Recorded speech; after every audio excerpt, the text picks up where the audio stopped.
Some may tell you that using filters in landscape photography is obsolete. I couldn't disagree more. I think it's great fun. And if you'll join me for a cup of coffee, I'll tell you why. This episode is presented by Haida, Sweden's one-stop shop for photo accessories.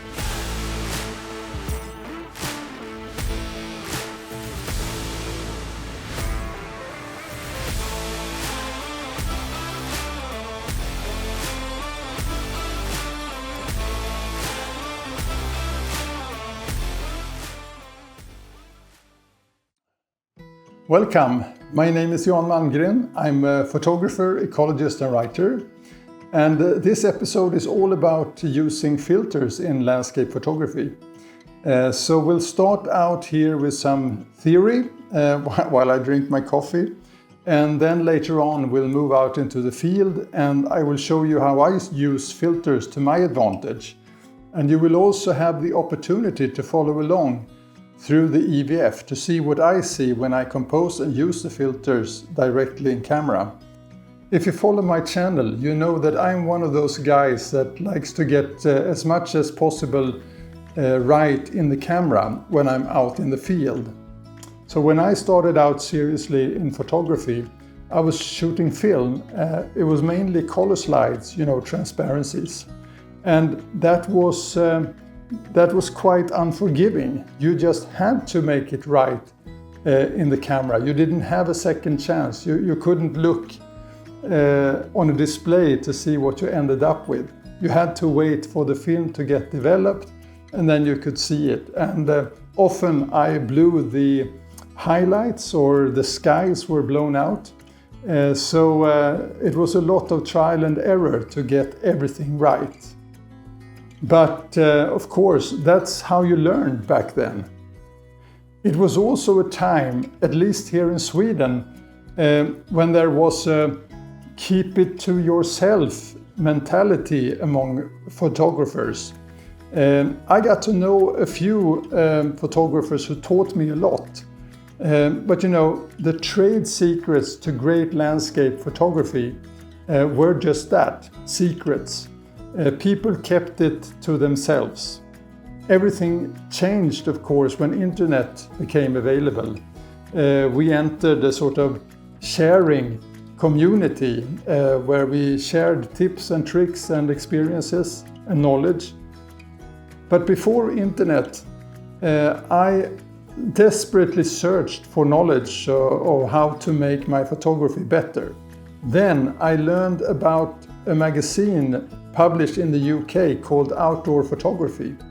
And I quickly began subscribing to that magazine.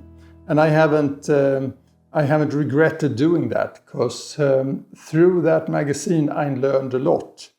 And especially you could read articles with famous British photographers like Joe Cornish and Charlie Waite, for example. And they used filters doing their landscape photography. And I ended up buying books by Joe Cornish, who quickly became a person I admired a lot. So what was their secret? Well, they used graduated ND filters to balance the highlights in the sky with the shadows on the foreground, especially the ground and the subjects that you wanted to have in the foreground. And it was like the sky opened for me.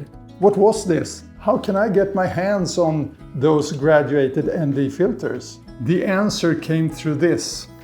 Lee Filters had published a book called Inspiring Professionals that had a lot of famous British photographers featured in the book.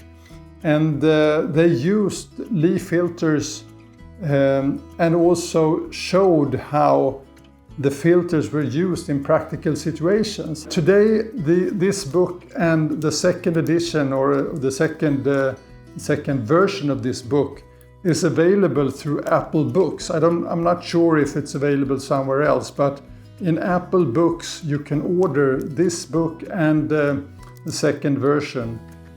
So through this book the secrets were revealed.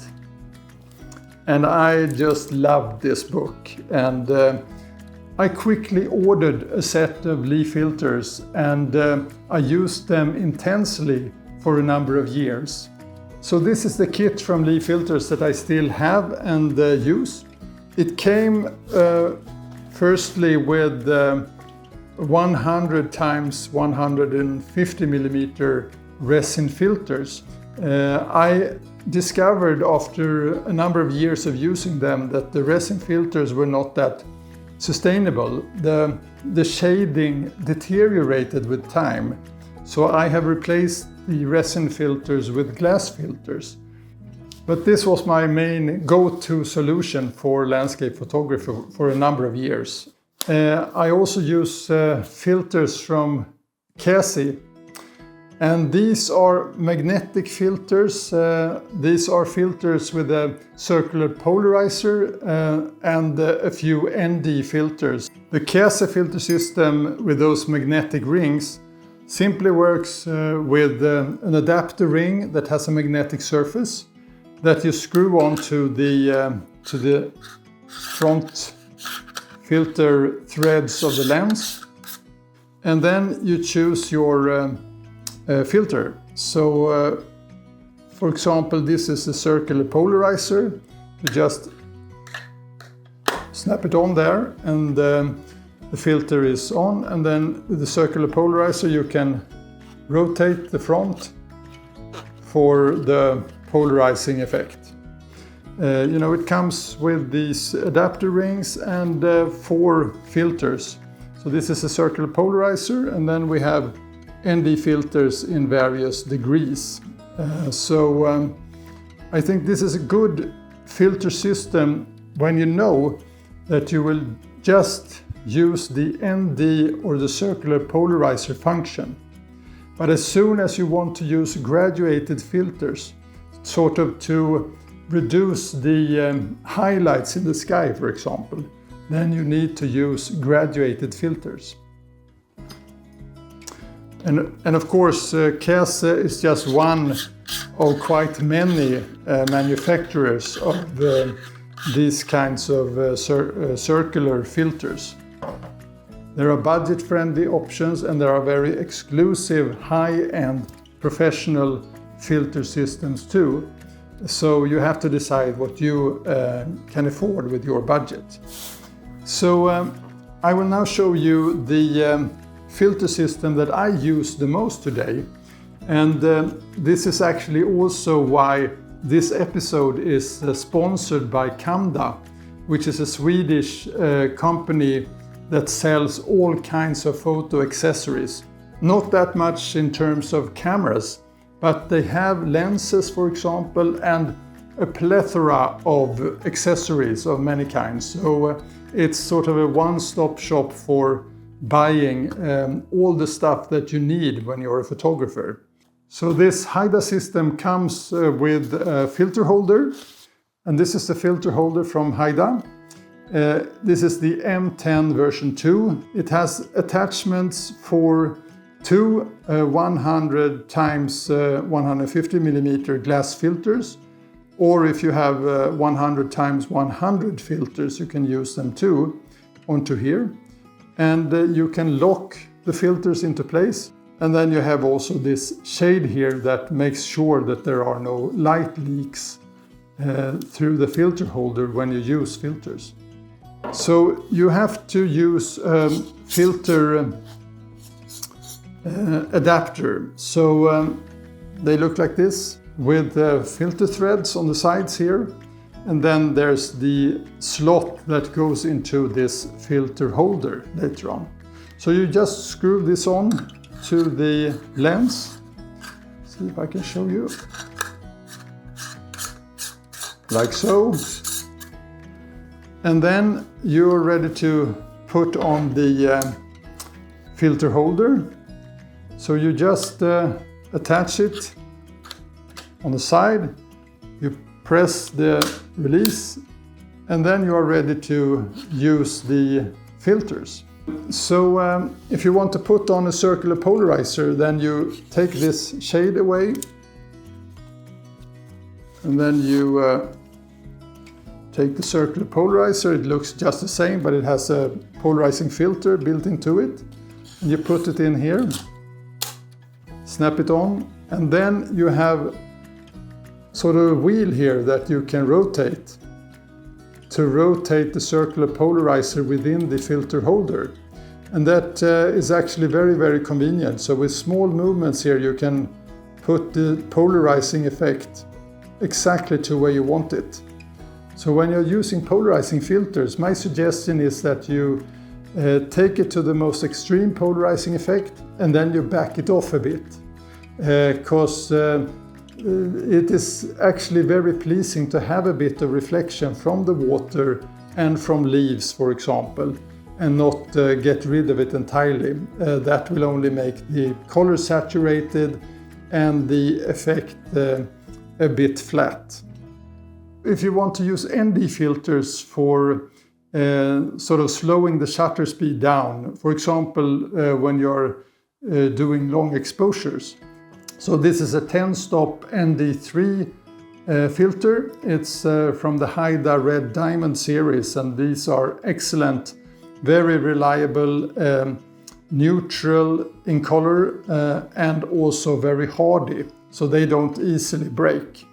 So then you just slide these filters into these threads here in the filter holder and make sure that they are covering the ring here. And there's actually some felt that sort of secures that there is no gap or light leak between the glass filter and the filter adapter. And then when you want to just release the filter, you put it back out. And also I'll show you the 10 by 15 centimeter graduated filters. So this is a 4-stop soft graduated filter. Can you see this for effect here on the sky? It is a filter that has a shade across it. And actually you can see how the sky is visible through the shaded part of this filter. So you just put this on one of the threads and slide it into the adapter. And then when you look through the camera, you can see through the display when the shading comes into effect. So this is very, very useful, and you will see it later on in the field when I use it, because then I also capture what I see through the display and the EVF, and you can see this shading effect. But enough talking, that was the theory, and now we'll get out into the field and we'll use this theory in practice, using filters, of course.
He's finally out in the field again, some of you may think. And actually, what could be better than this? As you might have seen in the footage I have taken so far on my way over here, this is the same bay, Berstaviken, as I was a week ago or so when I was filming the test of the GF 30mm tilt and shift lens. And actually it's just across this little bay, then there you have the island where I was taking the photos. And this is on the other side of the bay, facing to the north. And today is a bit of a tricky weather. Some showers, some clouds in the distance, and some episodes of sun too. So we'll see how this ends up. But my purpose now is to test out the graduated ND filters. So we will set up the camera just behind me here. You see where there are some pebbles or small rocks in the shoreline facing outwards to these islands out here. And I'm using the GFX 100 Mark II and the 20 to 35mm wide angle zoom from Fuji.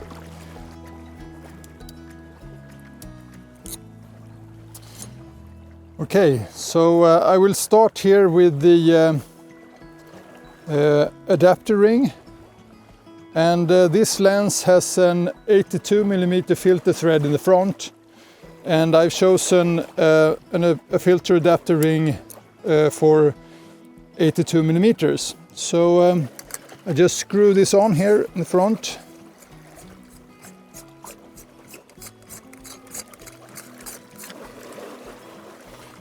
So this is the Haida filter holder M10 version 2.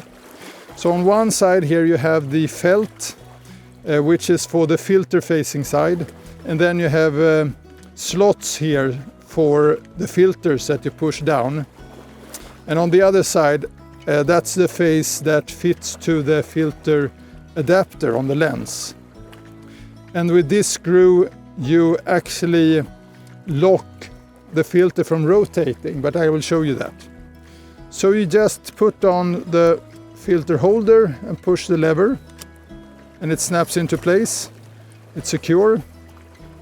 And as you can see, you can rotate this this filter holder, which is good, and we will put that into use later on. But if you lock with the red wheel that I showed you, you can lock it into place so you can't rotate it. Now we're all set up, and I'm doing a screen record now on the Atomos Ninja V.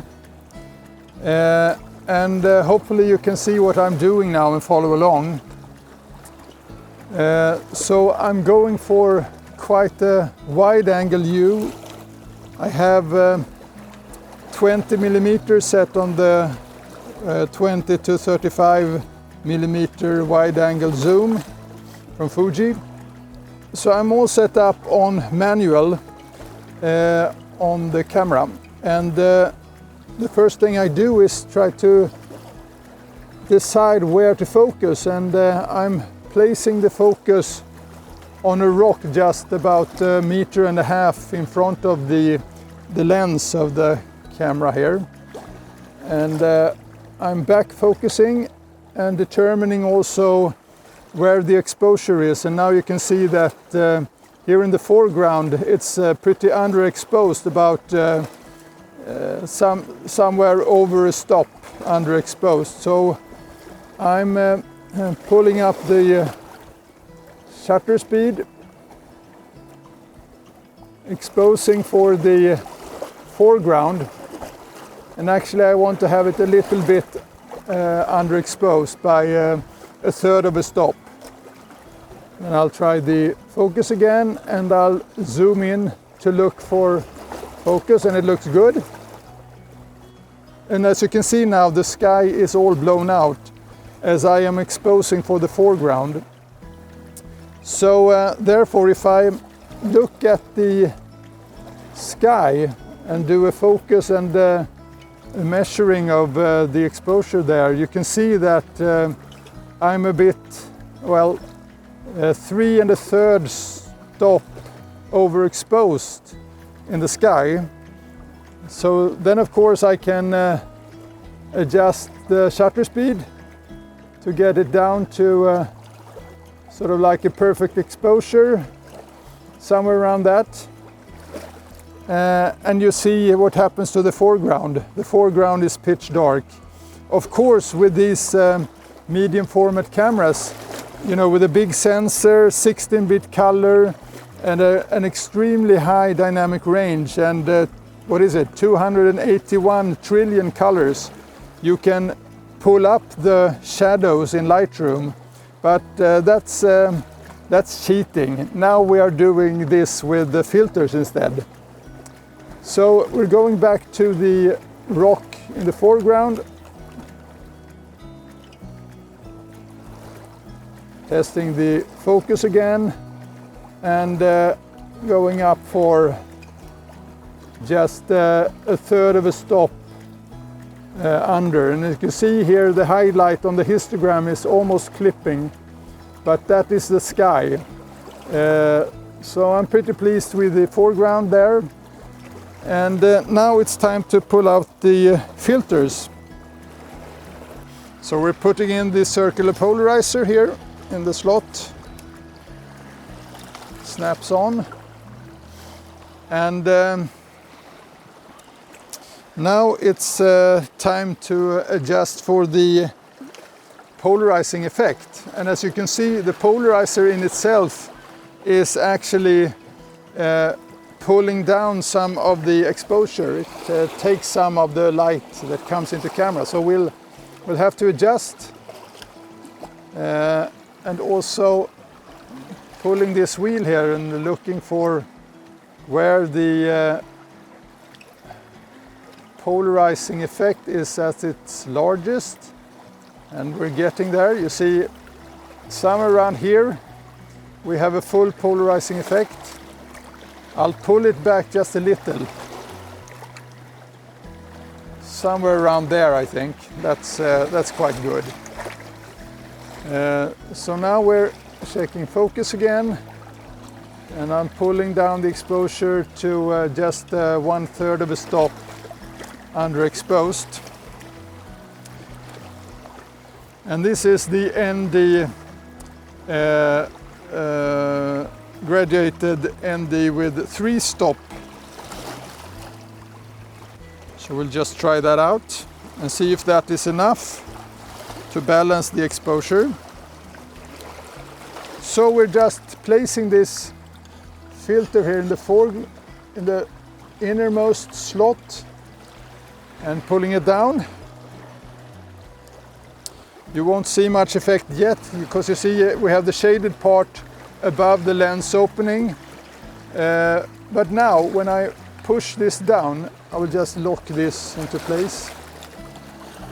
We're pushing the filter down.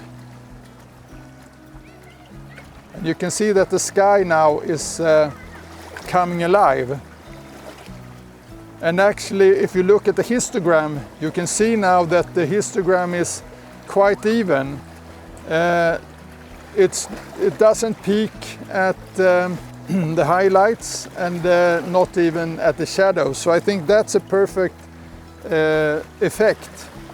We can try now to pull up the shading of this filter to see if we lighten up the background a bit.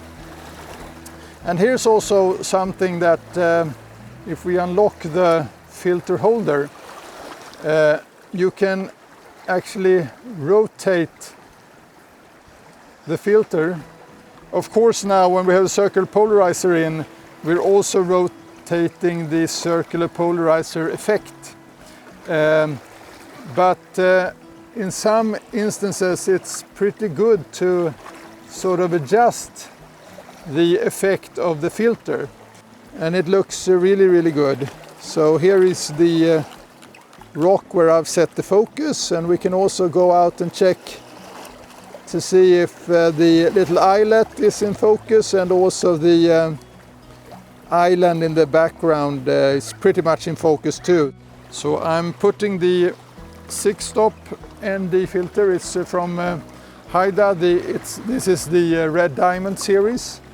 We're putting this ND filter in the innermost slot, just like we did before. And now also checking that it covers the entire opening of the lens here.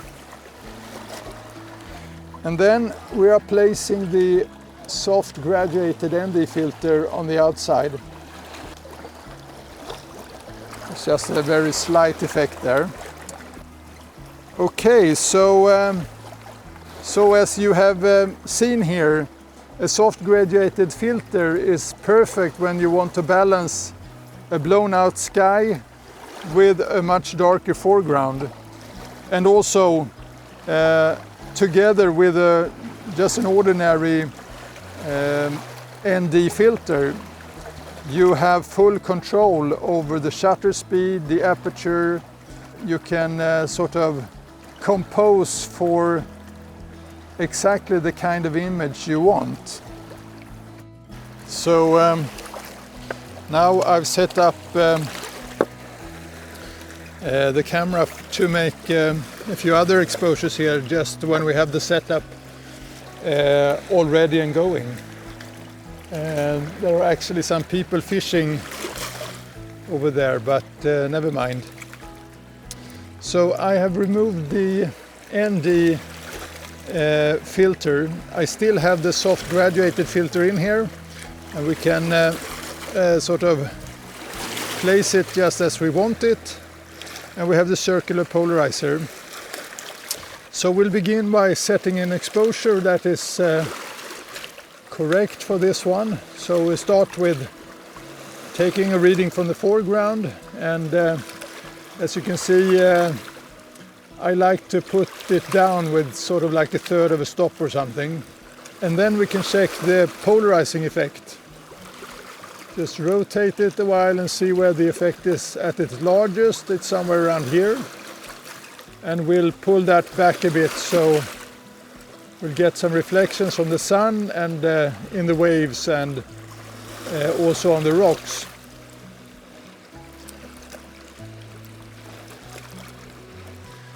And now it's time for the soft graduated filter to be put in place. And you can see the sky is blown out, the clouds are blown out, and you can see that on the histogram. So we're putting the soft grad down to see where we have an effect where the sky is, or the clouds are not blown out.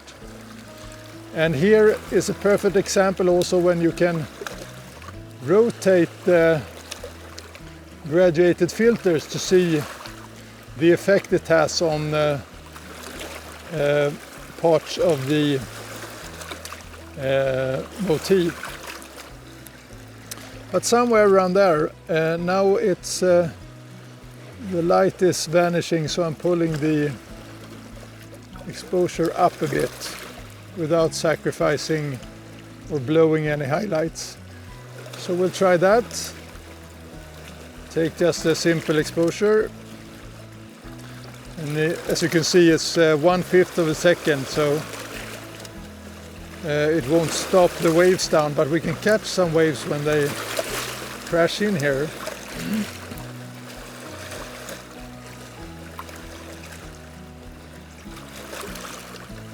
Wait for it, as they say.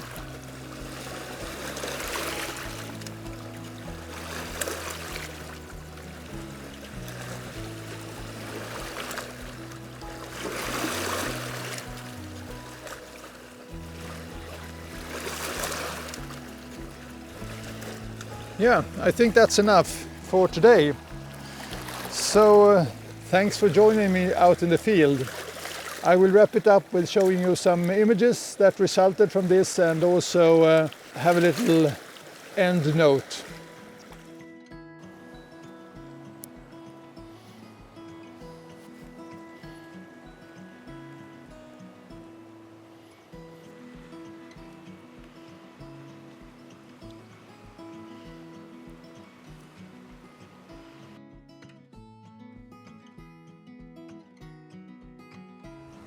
So I moved away a bit from the water, and hopefully you have been inspired about how fun it is to be in full control of the light conditions when you're out shooting in the field.